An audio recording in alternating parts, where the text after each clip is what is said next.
Kipindi hiki kilichopo machoni mwako ni mkusanyiko wa maswali mbalimbali ya dini. Maswali hayo ni mwongozo bora kwetu, ni maswali ya kujifunza, ni maswali ya kutujenga, ni maswali ya kuijua njia yetu.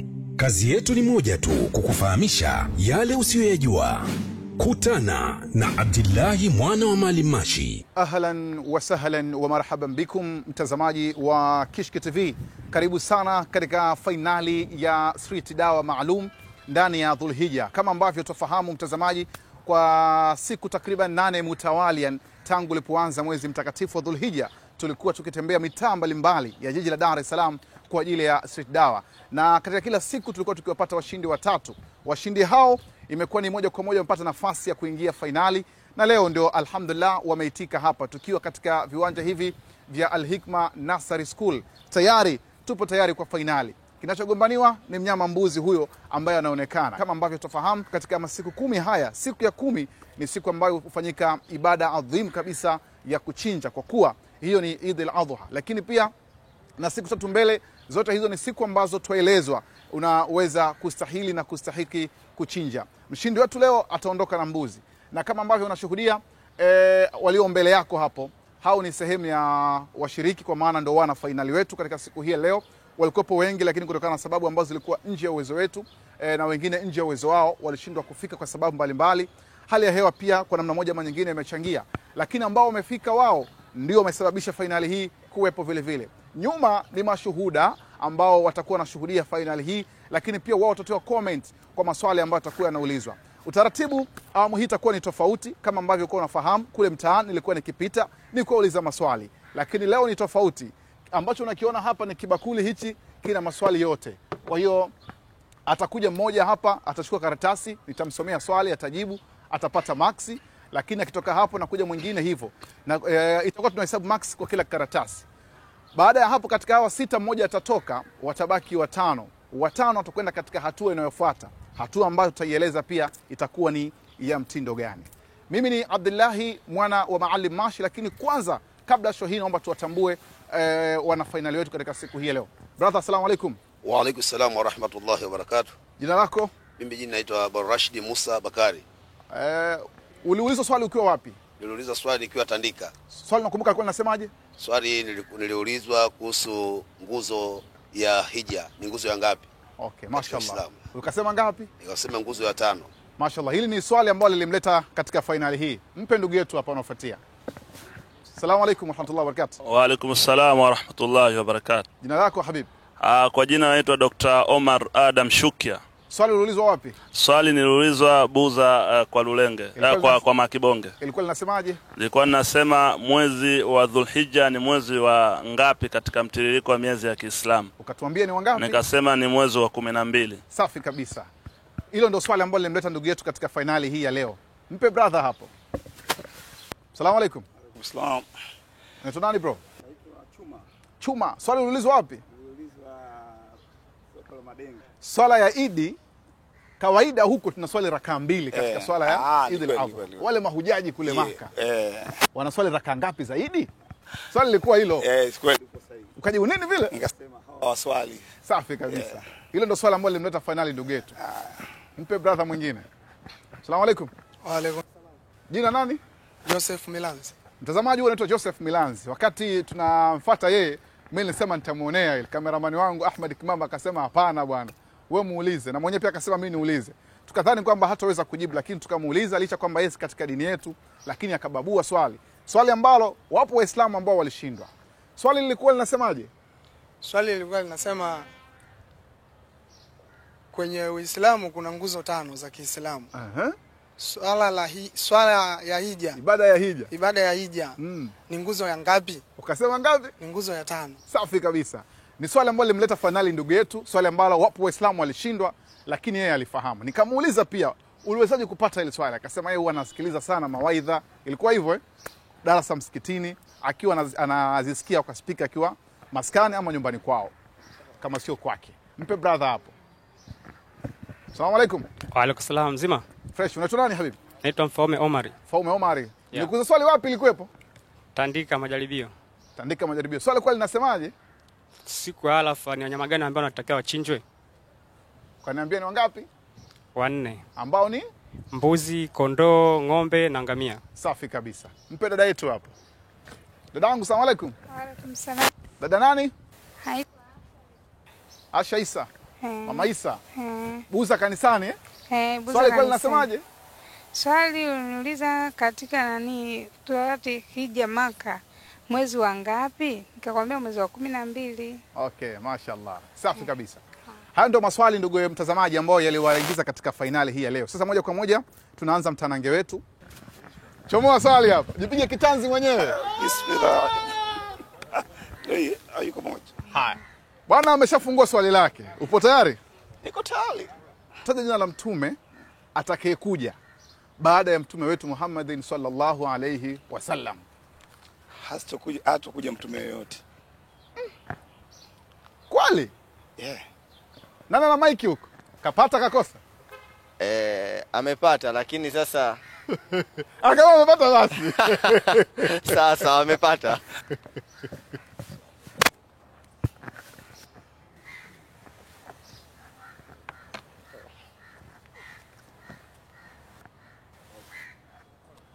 Haya, Joseph Milanzi. Haya. Ni mnyama gani aliyehusika kumkomboa Nabii Ismail asichinjwe na baba yake? Kuna mtoto wa Nabii Ibrahimu alitaka kuchinjwa, si ndio? Alafu baadaye kuna mnyama ndo akawa mbadala yake. Kondoo. Nani? Kondoo. Jibu nimelisikia. Amepata amekosa? Amepata. Amepata. Naam. Safi. Asante bwana Joseph. Asante. Sogea pale.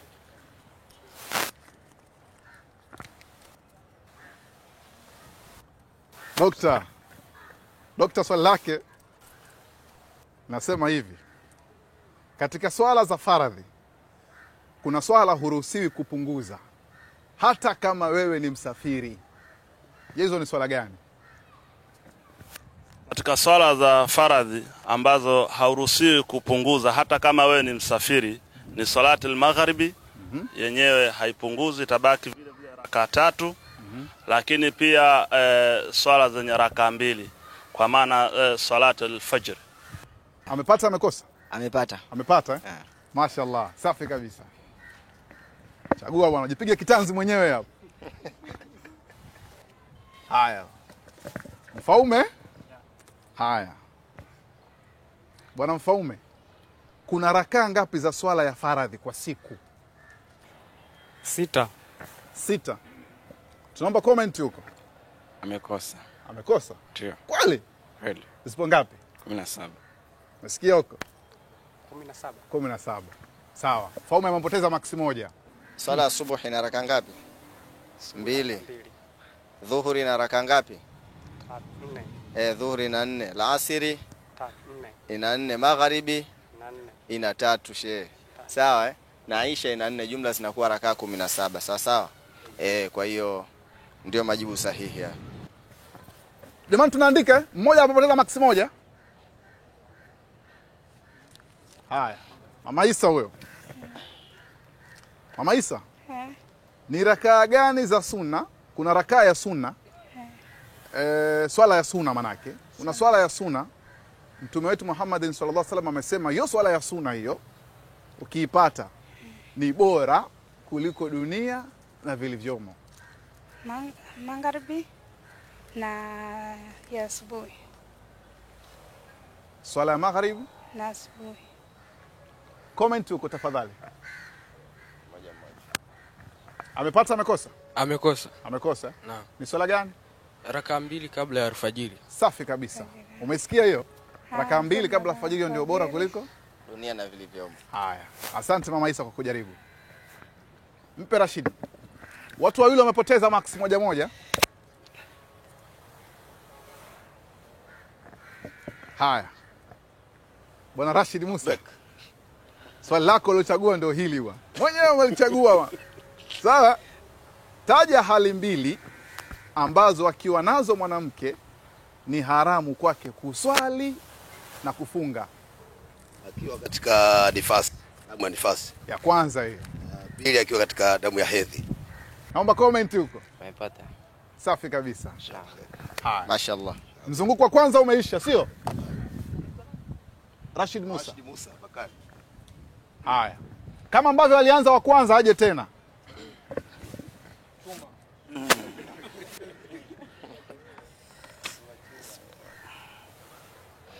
Haya. Katika mwezi huu wa Dhulhijja, huu ambao tuko nao, yale masiku ya kuchinja yako mangapi? Masiku ya kuchinja. Kisheria ambao tulikuwa tuchinje kwa ajili ya udhuhia.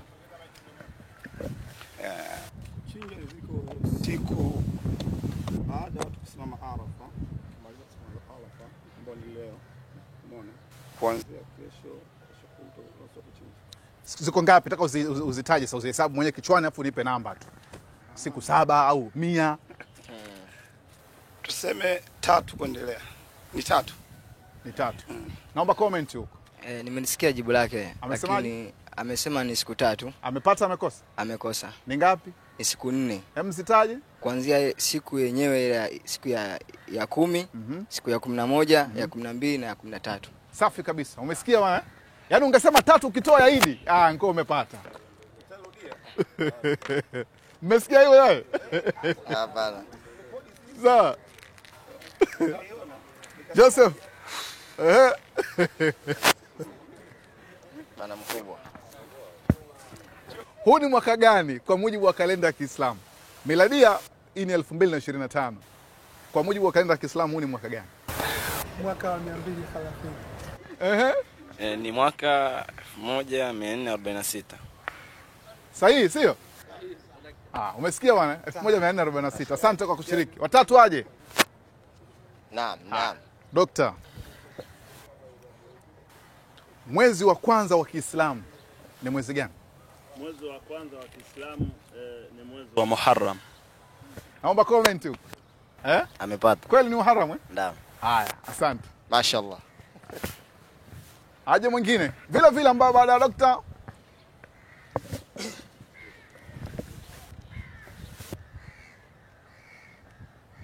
Haya, Faume wewe. Faume. Taja majina matatu ya watoto wa Mtume Muhammad sallallahu alaihi wasallam ambao unawajua. Mtume alikuwa na watoto zaidi ya 3. Si ndio? Nataka kutaja majina matatu ambao kwako unakumbuka. Ndio umekwisha. Haya. Msaidieni majibu basi huko.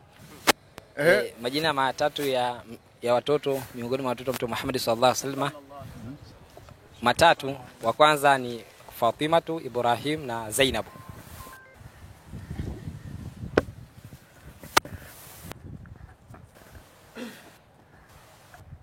Swali namba 18 ulichagua wewe.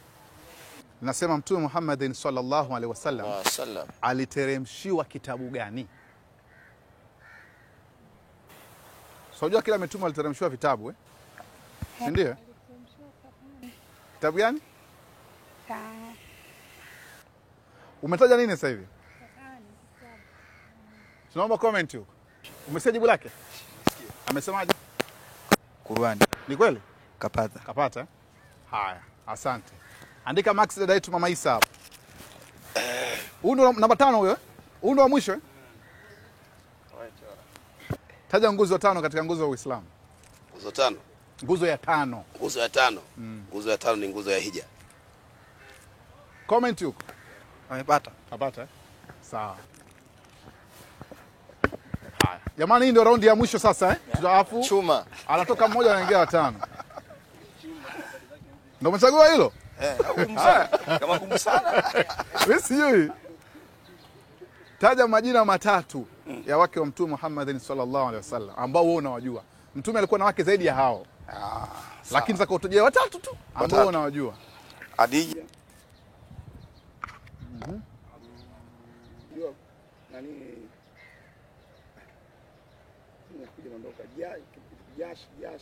Ambao maisha. Muda umeisha. Haya. Miongoni mwa majina ya wake wa Mtume matatu, la kwanza Aisha, Khadija, Ummu Salama. Sawa, mtaja watatu. Na Hafsa. Haya. Milanzi. chuma cha mwisho. Maskini maswali yake leo. Taja jina la baba yake mtume wetu Muhammad sallallahu alaihi wasallam. Musa. Amepata? Hilo amekosa. Amekosa. Ni nani? Muhammad ibn Abdullah. Muhammad ibn. Ungenijua mimi jina langu basi ungemjua baba yake mtume. Sawa, mwingine aje.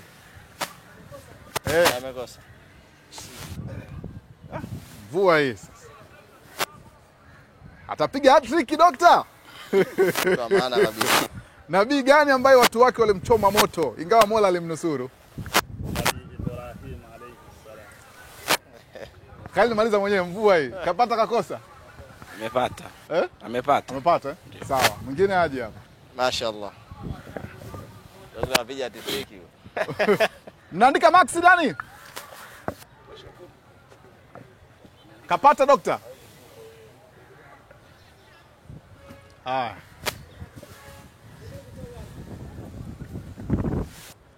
Taja watoto wawili wa Nabii Ibrahim. Nilitamani liswali la Dr. Joseph Milans. Watoto wawili wa Nabii Ibrahim alayhi salam. Nabii Ibrahim alikuwa na watoto wawili. Taja majina yao.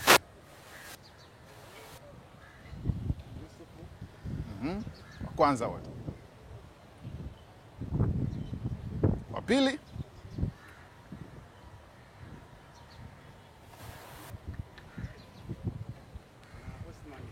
Yusuf na Uthman. Amepata, maliza mwenye Khalid. Amekosa. Amekosa. Ni nani? Ismail na Ishaqa. Umesikia? Haya. Wa mwisho sio? Haya. Mama yake Nabii Ismail alikuwa akiitwa nani? Nabii Ismail alikuwa akiitwa Hadija. Mama yake Nabii Ismail alikuwa akiitwa Hadija kweli? Amekosa. Alikuwa akiitwa nani? Hajar. Haya, Rashid Musa anamalizia hapa. Tufunge shughuli yetu. Nabii Isa alayhi salam alikuwa na wake wangapi? Hajakuwa na mke, hajaoa. Kweli? Ndio. Wewe tusaidie. Kapatia? Haya.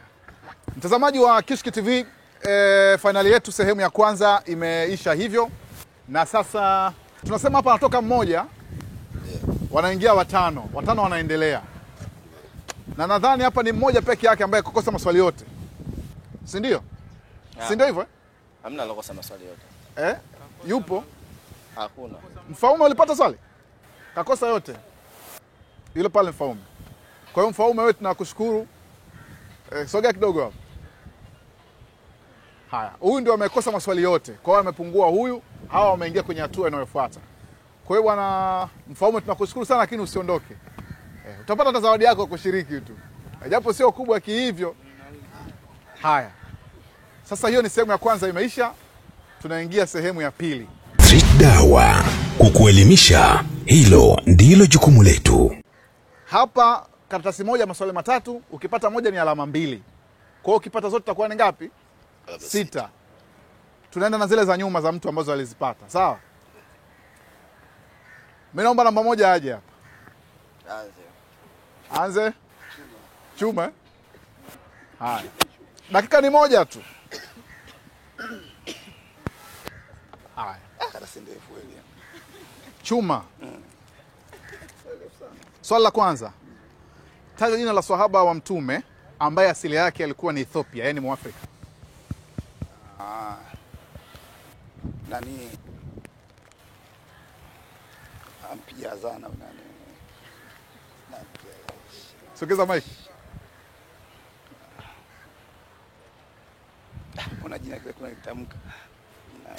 Tunaenda swali la pili bado. Nani? Hebu tuende la pili afu turudia nyuma. Taja jina la mwanamke ambaye katika Qur'ani amepewa sura nzima. Maryam. Andika kwa Max. Amepata sio? Amepata. Sawa. Taja majina mawili ya watoto wa Nabii Adam ambao walipigana hadi mmoja kumuua mwenzake. Kain na Abel. Nani? Kain na Abel. Tufanye amepata. Lakini tumsahihishe. Kwa sababu wa kwanza amempatia jina lake kwa usahihi. Ndio. Mwingine amemkosea. Basi ni Qabil. Qabil na Habil. Mmeridhika lakini? Unajua sio mashehe. Sawa, tuendelee. Sawa. Turudi kule, tunakupa sekunde 30. Swali lako lilokushinda lile. Taja jina la sahaba mtume ambaye alikuwa ni Mwafrika, asili yake Ethiopia. Mirazi. Haya, andika Max hapo. Kapata sio? Aiyo.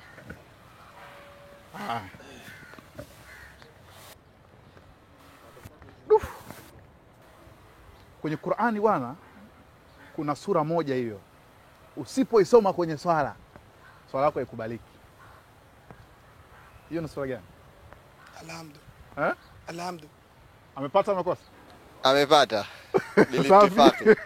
Andika Joseph wewe. Jamani Joseph anashangaza umma hapa. Joseph anashangaza umma. Swali la pili. Funga ni nguzo ngapi katika nguzo 5 za Uislamu? Ya 3. Ya ngapi? Ya 3. Khalid kapata kakosa? Amepata. Kweli? Au? Amekosa. Amekosa. Sawa. Funga ni ngapi? Ya 4. Ya 4. Taja wake wawili wa mtume ambao baba zao walikuwa maswahaba.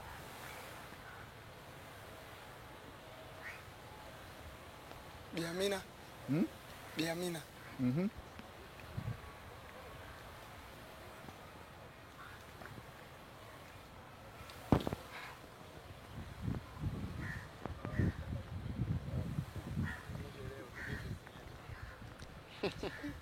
Nabii Khadija.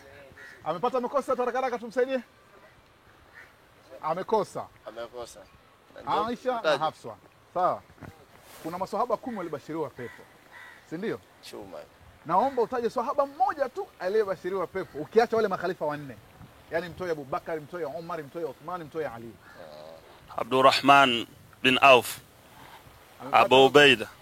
Amepata. Safi kabisa. Swali la pili. Kitabu gani cha Taurati kilishushwa kwa nabii? Kitabu cha Taurati kilishushwa kwa nabii gani? Kitabu cha Taurati kilishushwa kwa Nabii Musa alayhi salam. Amepata? Sawa. Taja nguzo ya kwanza ya Uislamu. Nguzo ya kwanza ya Uislamu ni kutamka shahada, ambayo ashhadu an la ilaha illa Allah wa ashhadu anna Muhammadan rasulullah. Amepata? Bilitifaki. Dokta, ongeza dua. Mtagua. Kabaki mmoja? Naona katasi kabaki mmoja.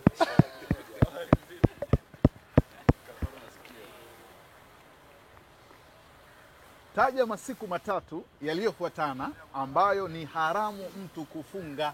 Jumanne na Jumamosi na Ijumaa. Amepata amekosa? Amekosa. Twende sasa. Ni masiku matatu ya Eid al-Adha. Sawa. Neno bismillah lina maana gani? Bismillah ndio neno ambalo la kwanza la nini? Yaani kwa lolote unalolishika. Ndio, tafsiri yake kwa Kiswahili tunasema bismillah. Tafsiri yake ni nini kwa Kiswahili? Ni Qur'ani. Kwa Kiswahili ni Qur'ani. Qur'ani. Amepata amekosa? Amekosa. Amekosa. Jibu ni nini? Ni kwa jina la Allah. Sawa. Mtume Muhammad sallallahu alaihi wasallam amezikwa wapi? Maka. Maka. Amepata amekosa? Amekosa pia. Kazikwa wapi? Madina. Andika Max ngapi kapata? 0. Sawa.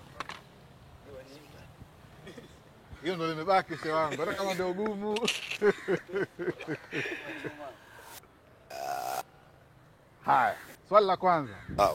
Swala ya jeneza ina rakaa ngapi? Swala ya jeneza ina rakaa. Kweli? Ndio. Jamani kapata kakosa? Amepata. Swali la pili. Dua kuingia chooni. Mtu akiingia chooni anasemaje? Dua kuingia chooni.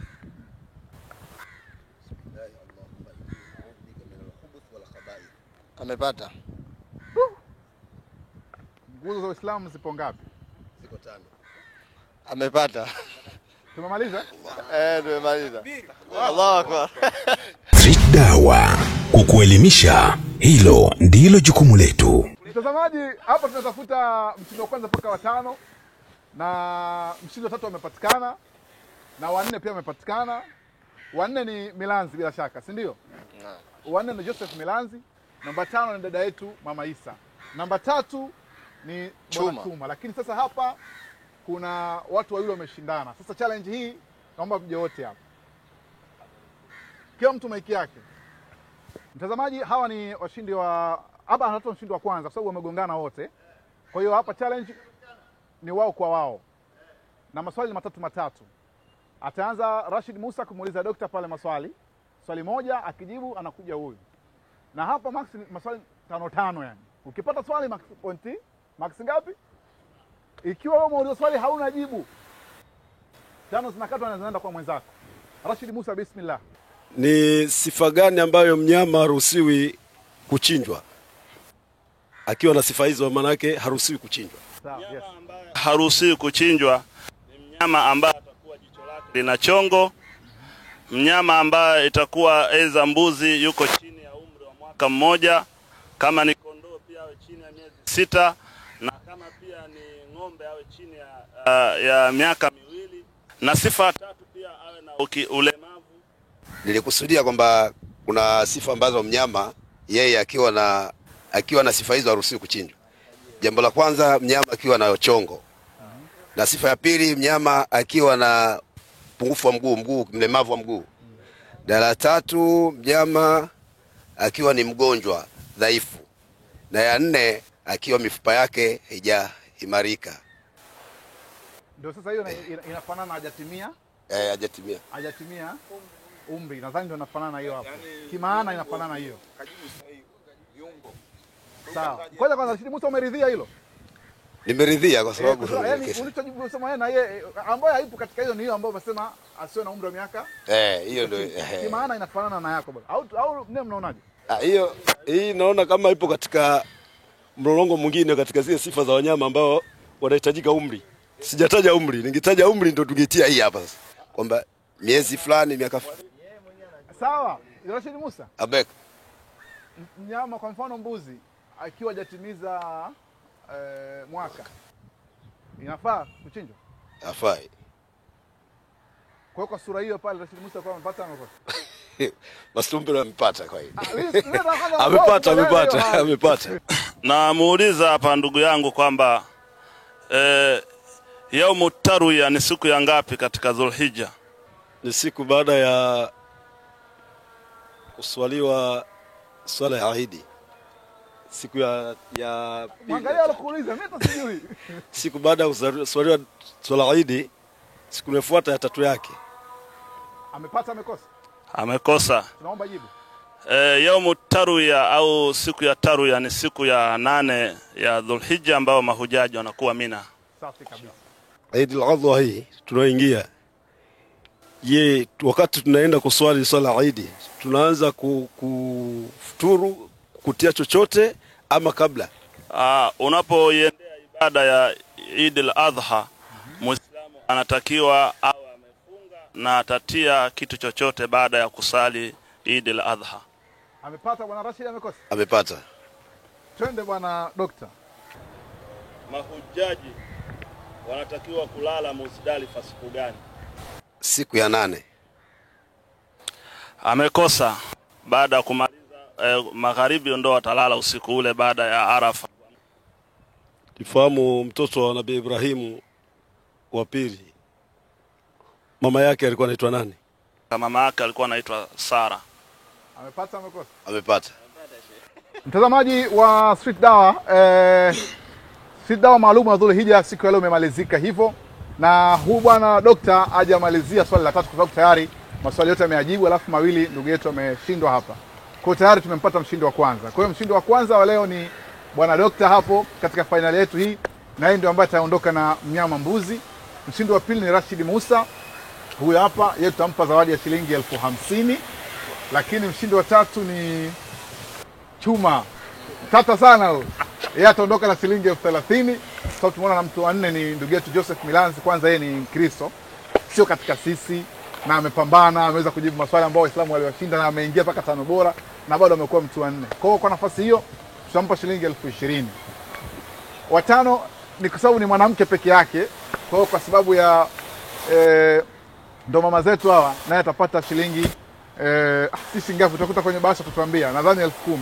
Lakini pamoja na yote hayo kila mmoja tutampa nauli. Kila mmoja tutampa nauli ya shilingi 5,000. Hiyo ni nje ya zawadi zenu. Kwa hiyo inshallah nambari 5 dada yetu hapa. Tunaomba uje. Sasa hapo ukashangaa namba 5 kampa bahasha ya namba 1. Namba 1 hana bahasha, namba 5 hii. Sawa? Nauli yako pia utapata. Hiyo nauli nadhani hapo haipo. Namba 4 ni Joseph Milanzi. Joseph Milanzi. Shukrani sana ba. Namba 3 ni bwana Chuma. Haya, asante sana. Nawashukuru sana. Mwenyezi Mungu awazidishie zaidi ya hapa. Ndio. Hili jambo mnalofanya jambo kubwa sana. Ndio. Waislamu wengi tuko nyuma katika swala la elimu ya dini. Ndio. Lakini Mwenyezi Mungu mwenyewe ameongoza, basi wewe mfano bora sio kwa Dar es Salaam nzima. Tuzunguke Tanzania nzima. Asante sana. Alafu tulenge kwa watu ambao waliokuwa upande wa pili. Watu kuja kwa vuta kwetu. Shukrani sana. Haya, namba 2 ni bwana Rashid Musa. Amepambana sana, ameingia mpaka finali. Lakini na sasa wewe mkutana na shekhe na imamu wa msikiti. Alafu anatuambia yeye ni dokta. Jazakallahu khair. Ila uangalia pia kama niloitaja ndio hiyo. Ndio. Sasa kama ukaambia unapata 50,000 ukaangalia kumbe kuna 10,000. Ingine mimi nasema alhamdulillah rabbil alamin. Nashukuru Allah subhanahu wa ta'ala kwa kutukutanisha katika hara hii. Na nyie naombeni dua Allah awapeni afya njema na hili jambo mliendeleze. Kwa kweli kuna shida sana za elimu katika swala la dini. Vijana wengi wapo hawana elimu ya dini na wako busy sana. Kwa hiyo inahitajika sana hamasa vijana kuwatoa kule. Na lingine kuhusu vijana kuswali. Swala inahitajika sana. Misikitini vijana na wengi hawaswali, wanaangalia sana maisha. Kwa hiyo tumuombe Allah subhanahu wa ta'ala inshallah tufanye wepesi katika majambo haya. Asalamu alaykum. Assalamu warahmatullahi wabarakatuh. Jamani? Sawa. Kabla tujamkabidhi mshindi wetu wa kwanza zawadi yake, tupate kama wawili watatu watie comment yoyote hapa. Ndio. Assalamu alaikum warahmatullahi wabarakatuh. Ndugu watazamaji, kama unavyoona jambo letu hili tumetamatisha kwa sura hii hapa. Na sisi kama tulivyokuwa ni mashuhuda tukishuhudia hili jambo na tukitoa hukumu kama lafaa au haifai. Lakini mimi katika macho yangu nimeona kwamba kuna mtu ambaye jina lake nimesikia anaitwa Joseph na baadhi ya maswali amejibu. Amejibu. Sasa mimi naona vipi inabidi aingie katika Uislamu, tumsilimishe kwa sababu amekuja katika khairi. Sasa unasemaje bwana Mwalimu Mashi? Sala kuslimu jambo la yeye. Wote tumlinganie alafu ibaki kwake. Labda tumuulize. Mimi nimefurahia hivyo. Ndio. Sawa, tumie nafasi hiyo inshallah. Unajua wanasema kila mwanadamu anapozaliwa anazaliwa kwenye mifumo na misingi ya kifamilia. Sawa? Mimi nilipozaliwa nimezaliwa katika familia ya Kikristo. Familia yangu kuanzia babu ina maana koo mzima ni Kristo. Chemchemi yangu mimi ni kanisa. Sawa?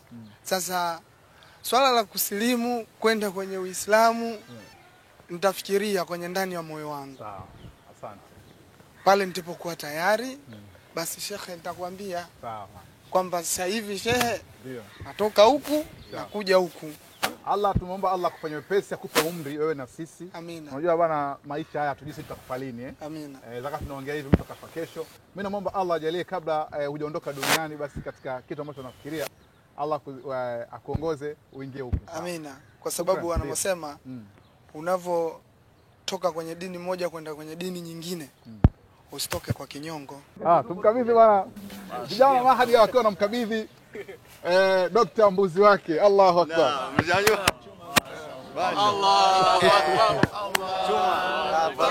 Neno lolote. Allahu Akbar. Unasemaje? Kwa mtanange mzima ulivyokuwa mpaka umepatikana hapo unasemaje? Kwanza alhamdulillah tunamshukuru Allah ambaye ametujalia, lakini mimi napenda niwaambieni kwanza mimi sio shekhe. Mimi umri wangu na sehemu kubwa nimeitumia katika kusoma elimu ya sekula. Nimesoma takriban fani yangu ya udaktari miaka takriban 7 mpaka 8. Lakini kipindi cha street dawa mimi huu ni takriban mwaka kama sio wa 5 na kifuatilia toka mwanzo na kifuatilia kipindi kwa hatua na huwa napenda maswali yake, na sijui kama kuna swali ataniuliza ambalo halishawahi kuuliza kwenye kipindi cha street dawa nisiwe nakijua. Kwanza nakumbuka kuna swali moja ambalo lilinitatiza sana lakini nikalipenda sana mpaka leo hii. Kuna watu niliwashirikisha wakalipenda lile jina Kuna jina anaitwa binti mmoja alikuwa akiuliza Zanzibar huko, nadhani kwamba je, ni binti gani ambaye baba yake ni mtume, kaka yake mtume, mume wake mtume na akazaa mtume, naye alikuwa ni Ilia binti Yakubu. Alikuwa akiuliza ile swali, kwa hiyo nilinivutia na nilikuwa sijui, na leo hii jina hili limekuwa linatajwa siku hadi siku. Kwa hiyo mimi nilikutana kwa Buza kwa Mama Kibonge na ndugu Abdullah, na nilikuwa nimetoka kusoma kujiandaa kwa ajili ya kuandaa matirio yangu ya kufundisha chuoni. Akawa ameniuliza swali, alhamdulillah nilifurahia kwanza kumuona na sikutarajia. Lakini pia jinsi taasisi ya Hikma jumla jinsi ambavyo inaendesha na hichi kipindi inakuwa na manufaa makubwa sana kwa jamii. Kwa hiyo nawahusia watu wakifuatilia kipindi cha Street Dawa, tena unaweza kaingia YouTube ukakifollow kabisa. Kila akituma content zake mpya unakuwa wewe unazipata. Sasa leo mimi nimepata faida ya udhiya, mnyama wa mbuzi, mashaallah. Allah walipe kheri na akifanya kipindi hiki kuwa kikubwa na watu wapate faida. Lengo hawakuwa lengo lao kubwa kwamba labda ni mbuza. Lengo kubwa kabisa ni kutoa elimu, na sisi ambao sio hatusomi au tuwe matulabu la elimu, tunafuatilia elimu kwa kusikiliza walau, ili tuweze kuifahamu dini yetu kwa yale ambao mahitajio ya kawaida kabisa. Mtazamaji wa Street Dawa, leo ilikuwa finali yetu imeisha hapa katika eneo hili la Al Hikma Foundation, na hapa ni katika uwanja wa Al Hikma Nursery School, uwanja mzuri sana ambao pia hutumika kwa mazoezi mbalimbali. Kwa hiyo kwa yeyote ambaye atahitaji kutumia uwanja huu, ni ruksa, ni utaratibu tu, unafika katika ofisi za Al Hikma Foundation. Ukifika pale utafahamishwa namna gani unaweza kutumia uwanja huu kwa ajili ya kucheza mpira, na unataa mpaka usiku unatumika. Na kama unapendelea pengine kikundi hivi watu fulani pamoja kuja kufanya mazoezi ya mpira kuanzia saa 2 mpaka saa 4, muda huo nafasi hiyo ipo. Kwa maana unafika Al Hikma Foundation, kisha unapewa taratibu za kufanya namna gani unaweza kulipia kwa ajili ya kufanya mazoezi, kutengeneza na kuijenga miili yetu. Finali ya Street Dawa siku ya leo imeisha hivi, na alhamdulillah tumefanikiwa kumpata mshindi. Kwa niaba ya timu nzima ya Kishki TV, namzungumzia Ahmad Kimamba ambaye alikuwa katika upande wa kuchanganya picha, bila kumsahau Ramadhani Komaji katika upande wa cameraman, alikuwepo vile vile Omari Salum Nyanga, ndugu yangu Abdul Karim ibn Abdul Rahim, pamoja na ndugu wetu Mahadi na wengine wote ambao walishiriki katika kipindi hiki. Sisi tunawashukuru sana. Mimi naitwa Abdullahi mwana wa Maalim Mashi, na upenda wote kwa ajili ya Allah. Siku ambayo utajua hujui ndio siku ambayo utajua ulikuwa hujui. Wassalamu alaikum wa rahmatullahi wa barakatuh. Kipindi hiki kilichopo machoni mwako ni mkusanyiko wa maswali mbalimbali ya dini. Maswali hayo ni mwongozo bora kwetu, ni maswali ya kujifunza, ni maswali ya kutujenga, ni maswali ya kuijua njia yetu. Kazi yetu ni moja tu, kukufahamisha yale usiyoyajua. Kutana na Abdullahi mwana wa Maalim Mashi. Street Dawa, kukuelimisha, hilo ndilo jukumu letu.